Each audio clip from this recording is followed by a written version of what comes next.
아멘. 제가 욥기를 통해서 이제 인과율에 대해서 이야기를 계속 드렸습니다.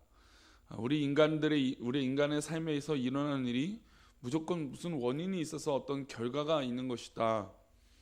그래서 잘된 거는 내가 잘해서 그러고 잘못된 건 뭐 내가 잘못하지 않아서, 아니 또 내가 잘못해서, 무조건 어떤 그런 원인이 있기 때문에 결과가 있다라고 해석하는 건 위험하다라고 말씀을 드렸습니다. 하지만 또 우리가 삶을 살다 보면 당연히 노력이라는 것을 합니다. 그렇죠? 노력을 하면 결과를 얻는 것이죠. 그러면 사실 인과율이라고 말하는, 인과율이 위험하다고 말씀드렸지만 우리 삶이 사실은 또 대부분 인과율에 근거한 이 모습들은 당연한 것입니다. 국가의 정책을 보더라도 그 정책 때문에 이런 결과가 있어. 정책이 잘 못됐기 때문에 이런 일이 있어. 어떤 그런 원인과 결과에 대한 이 평가들을 냉철하게 하는 것은 어쩔 수 없는 삶의 방식인 것 같습니다. 그럼에도 불구하고 제가 인과율에 대해서 우리가 조심해야 된다라고 하는 이유는, 하나님의 계획과 하나님의 역사하심은 우리 인간의 노력과 인간의 계획을 뛰어넘는 하나님의 섭리와 계획이 있다라는 것이죠. 그러니까 우리가 인생을 살다 보래도 아무리 노력해도 노력으로 되지 않는 부분이 분명히 있다라는 것입니다. 우리가 아무리 훈련되고 아무리 신앙생활을 열심히 한다고 이런 노력을 하더라도 우리의 믿음이 진짜 굳건할 수 있느냐? 그렇지 않을 수도 있다는 것이죠. 우리가 감정이 늘 이렇게 즐거우면 좋겠지만 우리 감정도 마찬가지잖아요. 늘 좋으려고 우리가 마음 먹고 우리가 오늘 좋은 일이 일어날 것을 기대하지만 예기치 않는 말 한마디나 행동이나 만남 때문에 내 마음이 온전히 어려워질 때도 있고 힘들어질 때도 있다는 것이죠. 그래서 우리의 인생의 삶이 하나님 앞에 물론 우리의 노력과 어떤 그런 훈련의 자세로 결과들이 있는 건 맞지만 그러나 전체를 그렇게 해석하기는 분명히 문제가 있다. 그래서 그것을 인과율을 넘어선 믿음의 눈이 필요하다라는 것이죠. 우리 잘 아는 표현 중에 고생 끝에 뭐가 옵니까? 낙이 온다는 말이 있습니다. 이 말은 우리가 수고하고 고생하는 끝에는 결과가 반드시 있다는 위로의 말이죠. 사실 우리가 인생을 살아가면서 수고에 따른 보답이 없다면 지금 애쓰는 모든 것이 무의미할 것입니다. 특별히 직장 생활에서는 그렇죠. 열심히 사업자도 마찬가지지만 우리가 이 돈을 벌기 위해서 열심히 노력했는데 그만큼 벌거나 그만큼 인정을 받지 못하면 아마 허무할 것입니다. 우리 지금 노력과 땀이 훗날 어떤 식으로든 보상이 된다는 것을 믿고 살아가야 된다는 것이죠. 그래서 당장의 인과율이 아니라 하나님 뜻 가운데 있는, 그러니까 하나님 계획 가운데 그것을 믿고 전진해 나가는 믿음의 고백이 더욱더 필요하다는 것이죠. 그래서 이 고생이 계속 되어졌을 때 오히려 그 고생 때문에 하나님의 인도하심을 더 누리게 되는 은혜가 된다는 것이죠. 그래서 시편 126편 5절을 보면 우리가 잘 아는 말씀이죠. 눈물을 흘리며 씨를 뿌리는 자는 무엇으로요? 기쁨으로 거둔다는 것이죠. 우리는 이 말씀 그대로 믿습니다. 기쁨으로 단을 거두는 그날이 좋은 일로 있어서 기쁨으로 걷는 게 아니라 눈물을 흘리고 고난을 경험하고 어려운 일이 있었더니 오히려 기쁨으로 그 단을 거두게 된다는 것이죠. 물론 이건 단순히 노력을 의미하는 것이 아닙니다. 이 눈물을 흘린다는 것은 자기가 생각하는 것보다도 이상으로 그 시간들을 견뎠더니 오히려 하나님께서 씨를 또 열매를 기쁨으로 거둘 수 있게 그런 은혜를 주신다는 것이죠. 그래서 우리의 노력과 우리의 열심도 있지만 하나님의 역사하심을 기대하는 이 기도가 빠져서는 우리의 믿음은 해석할 수 없는 것입니다. 이 세상의 모든 만물들을 우리가 이해한다 할지라도 하나님의 역사하심과 하나님이 어떤 그런 우리를 깨닫게 해주심이 없이는 이 세상을 살아가는데 한계가 있다라는 것이죠. 코로나 19가 유행을 하고 있습니다. 지금은 또 다른 국면이 벌어졌죠, 그렇죠? 이제 이 대구 쪽에선 전혀 이 접촉점을 찾을 수 없는 사람들이 오늘 아침에도 이제 확진 환자가 드러났다고 합니다. 우리가 인간의 계획이라면 이런 일이 일어나면 안 되겠죠, 그렇죠? 우리 인간의 노력으로만 되는 거라면 이런 일들이 일어나면 안 되겠죠. 그런데 우리가 이해할 수 없는 일들이 이 세상에는 너무 많은 일들이 일어난다는 거죠. 물론 뭐 좋은 일이면 좋겠지만 좋지 않는 일이 우리 머릿속엔 각인이 되니까 좋은 일들은 당연히 나의 어떤 그런 이 준비됨 때문에 당연히 그 좋은 일들은 그냥 넘어가지만 이 괴롭고 어려운 일들은 계속 이 일이 왜 일어났는지에 대해서 고민하기 때문에 이런 인과율에 대한 위험성, 또한 이 더불어서 이 고난을 끝에 하나님께서 인도하여 주시는 놀라운 하나님의 그 약속하심, 인도하심, 그것이 우리 신앙 가운데 분명히 필요하다는 것이죠. 계속해서 친구들은 뭐 욥에게 이야기를 합니다. 격식을 갖추고 예의도 갖추고 이야기를 했어요. 근데 욥의 마음이 돌아서지 않는다는 걸 친구들이 알자 계속해서 이제는 뭐 너가 죄인이야, 네가 악해서 그래, 그러면서 아주 그냥 그 심장을 도려내는 듯한 말로 이 욥에게 이야기를 하고 있습니다. 당연히 이 듣던 욥은 어떻게 됐을까요? 마음이 아프겠죠. 오늘 이 19장은 어제 18장의 이 빌닷이 네 죄 때문이야, 너가 이렇기 때문에 이런 일이 일어난 거에 대해서 넌 죄인이야, 아예 그냥 이렇게 정죄해버리는 이 이야기를 듣고 욥이 오늘 19장에서 이런 얘기를 합니다. 우리 7절 말씀 다시 읽어봅니다. 7절입니다. 내가 폭행을 당한다고 부르짖으나 응답이 없고 도움을 간구하였으나 정의가 없구나. 그가 지금 겪고 있는 상황, 지금 어려운 일을 당한다고 소리치고 부르짖어도 자기 인생에는 하나님의 응답이 없다라는 겁니다. 어떻게 보면 이게 너무나 솔직한 말이죠. 지금 내가 아무리 이 괴로움을 극복하기 위해서 정말 내가 부르짖는데 해결이 안 된다.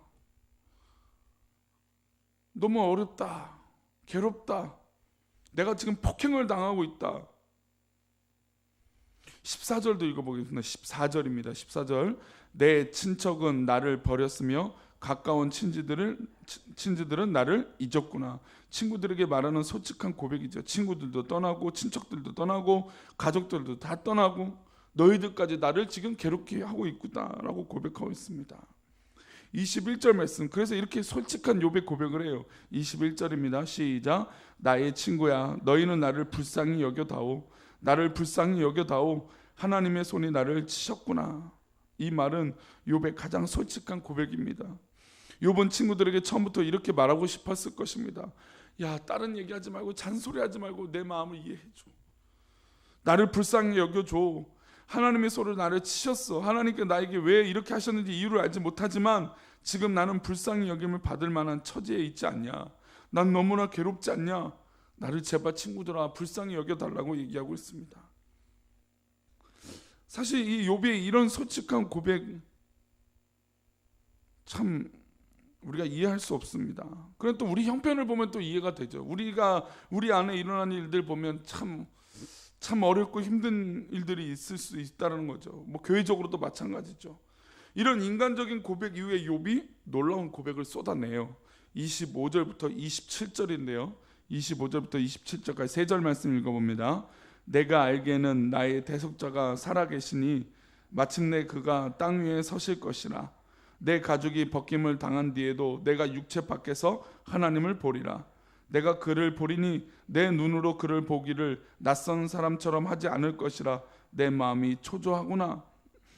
이 말씀이 욥에게 이제 확신으로 다가오고 있습니다. 내가 알기에는 나의 대속자가 살아 계신다는 거죠. 지금 좀 전까지 친구들에게 고백하고 어려움이 있고 나는 너무나 괴롭고 힘들고 나를 제발 불쌍히 여겨달라, 이 고난이 너무나 크고 극심하다라고 하는 얘기가 있지만 결국 우리 하나님은 살아 계신다.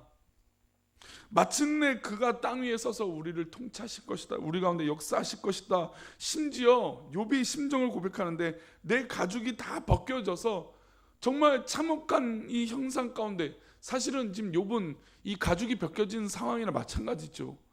종기가 나고 자기 몸이 간지러워서 기와장을 쪼개서 자기 몸을 긁고 있으니 정말 가죽이 벗겨지는 그런 끔찍한 상태였을 것입니다. 그런데 그런 육체 밖에서 누구를 봅니까? 하나님을 보게 된다는 거죠. 그럼에도 그렇게 해도 이런 상황이어도 하나님을 본다는 것입니다. 인과율로 따진다면 이것은 이해가 되지 않는 것이죠. 이 고난으로 본다면 하나님을 볼 수 없는 상황인 거죠. 그래서 우리는 단순히 인과율이 아니라 우리 모든 일들이 일어나는 가운데 하나님을 보게 되게 하시는, 또 하나님의 역사가 있는 것을 믿고 나아가는 것이 필요하다는 것이죠. 어떠한 고난이 있을 때라도요, 좋은 일이야 기쁜 일이야 늘 하나님 앞에 감사합니다라고 말하는 것은 쉽죠. 물론 진심으로 그렇게 고백하는지 모르겠지만 어쨌든 좋은 일이든 기쁜 일은 하나님 앞에 나아가는데 그렇게 어려움이 없어요. 근데 어렵고 괴롭고 고난 있고 슬픈 일이 있을 때 정말 이것을 넘어서는 하나님을 볼 수 있는 믿음이 우리 가운데 있느냐, 이것입니다. 가죽이 벗김을 당한 뒤에도 내가 육체 밖에서 하나님을 본다라는 것입니다. 그래서 내가 하나님을 봤더니 하나님이 나를 낯선 사람처럼 모르는 사람 취급하는 것이 아니라 나를 아는 사람으로 알아봐주고 인정해 준다는 것이죠. 우리가 가끔 외부에 나가서 어떤 일을 보거나 또 낯선 환경에 갈 때 아는 사람이 있다는 건 얼마나 큰 힘이 되는지 모릅니다. 지나가다가 물론 내가 만나기 싫은 사람을 만나는 건 좀 그럴 수도 있겠지만, 그러나 내가 전혀 알지 못하고 또 어색한 이 환경 가운데 있는데 만약에 내가 아는 사람이에요, 우리 교인을 만나요, 그럼 얼마나 기쁘고 감사한지 몰라요. 내가 그를 보는데 내 눈으로 그를 보기를 낯선 사람처럼 하지 않는다는 것이죠. 우리 하나님을 보는데 우리가 그렇다는 것이죠. 하나님도 역시 우리를 그렇게 보고 계시고 우리도 하나님을 보는데 그렇게 되어져야 되는 것이죠. 욥의 이 고백은 바로 부활신앙에 대한 고백입니다. 내가 죽고 난 이후에 육체 밖에서, 사실은 실제적인 어떤 그런 육체를 그는 것도 있지만 육체 밖이라는 건 죽음을 얘기하는 것이죠. 이 죽음 이후에서도 하나님을 보고 이 끝없는 이 고통의 긴 터널을 지나면 육체가 아닌 영으로 하나님 앞에 서게 될 것이다 라고 고백하고 있는 것입니다. 욥은 부활신앙을 배워서 고백하는 것이 아닙니다. 욥이 무슨 부활신앙을 배웠겠습니까? 그럼에도 불구하고 이 고통 가운데 영적으로 깨닫게 된 귀중한 고백인 것이죠. 만약에 하나님께서 욥에게 고난을 주지 않으셨다면 이것을 어떻게 알았을까요? 욥이 평범하게 동방의 의인으로, 이 동방의 의인이 평범하다는 것은 해석하기 나름이겠지만, 그러나 그냥 어떤 그런 그냥 그렇게 살았을 거예요. 그러나 이 욥기에 기록될 만큼 이 욥의 인생을 하나님께서 뒤흔들었던 이유는 욥에게 이 놀라운 비밀을 깨닫게 해주신 것이죠. 우리의 인생의 육체가 전부가 아니라는 것이죠. 영적인 것이고 죽음 이후에 하나님의 영광을 보게 된다는 것입니다. 그가 그냥 그렇게 부자로 살고 농사지어서 많은 사람에게 선을 베푸는 그것으로만 살았더라면, 그의 인생에 고난과 어려움이 없었더라면 어떻게 이렇게 놀라운 부활의 신앙을 고백할 수 있겠습니까? 그의 인생에 고난이 없었더라면 부활 신앙을 가지지 못했을 것입니다. 자녀 10명이 한순간에 사라지고 난 이후부터 욥도 죽음을 고민했을 것입니다. 근데 그의 인생의 소유물이 다 사라지고 난 이후에 사랑하는 친구들이 떠나고 가족들이 떠나고 믿었던 친구 3명이 와서 그를 책망하고 저주할 때마다 그는 죽음의 자신 앞에 있는 것을 느꼈을 것입니다. 내가 이렇게 살아서 무엇할까? 나도 빨리 죽는 것이 낫지 않을까? 라고 하는 이 죽음에 대해서 진지하게 고민했을 것입니다. 이 진지한 고민과 고뇌와 염려와 이런 고난의 시간들을 통해서 결국 그가 깨달은 것은 바로 부활이라는 거죠. 내가 죽은 것이 죽음으로 끝나는 것이 아니다.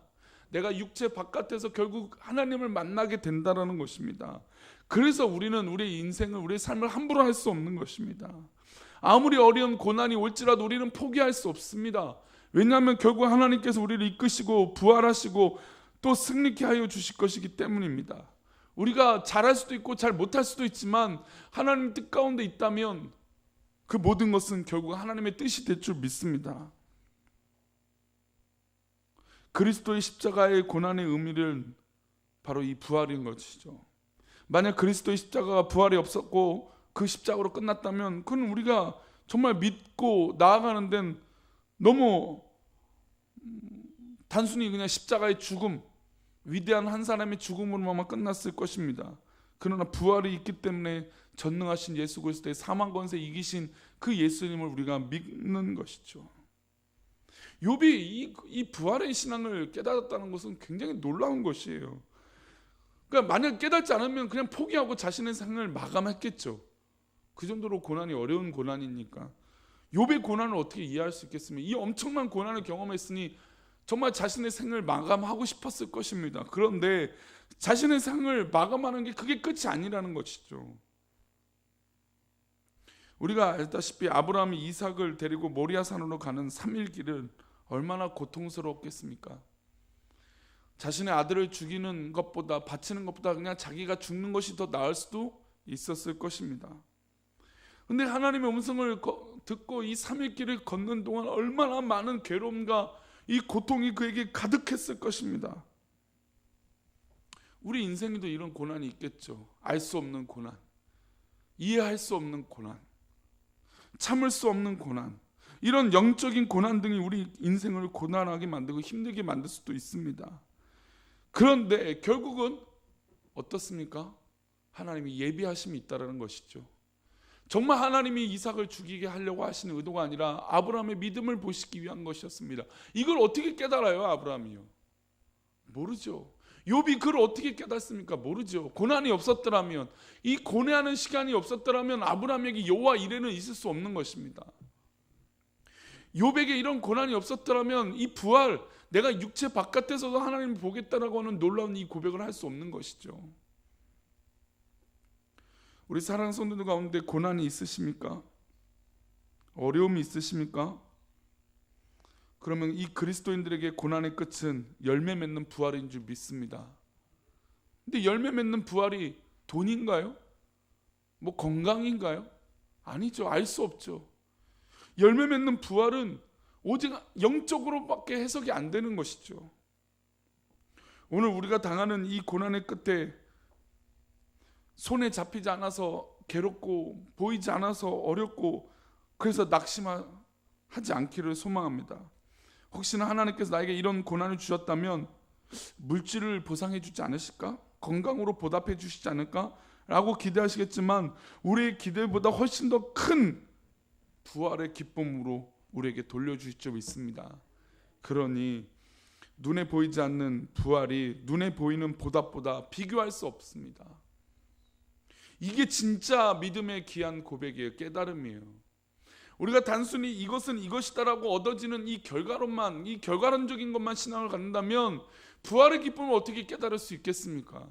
고난의 깊은 곳에 하나님께 거하게 하시는 이유를 깨닫고 물었을 때, 하나님이 나를 이렇게 사랑하고 계시는구나. 하나님이 나를 이렇게 이끌어 주시는 것이구나.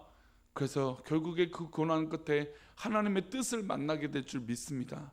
그 하나님의 뜻은 우리가 잘 되든 또 어떤 일이 있든 결국 하나님의 뜻 가운데 분명히 이루어지실 줄 믿습니다. 우린 지금 그것을 보고 있지 않습니까? 부활이라고 하는 놀라운 단어를 깨달은 욥에게 그 인생을 포기할 수 없이 계속해서 전진해서 나갈 수 있는 이유는 바로 이 하나님의 은혜를 알았기 때문에, 깨닫기 때문입니다. 오늘도 우리는 교회를 지키고 또 함께 성도들과 교제하며 나아갑니다. 우리가 지금 이런 처지를 깨달을 수 없사오나 하나님께서 분명히 이 가운데 역사하고 계시는 줄 믿습니다.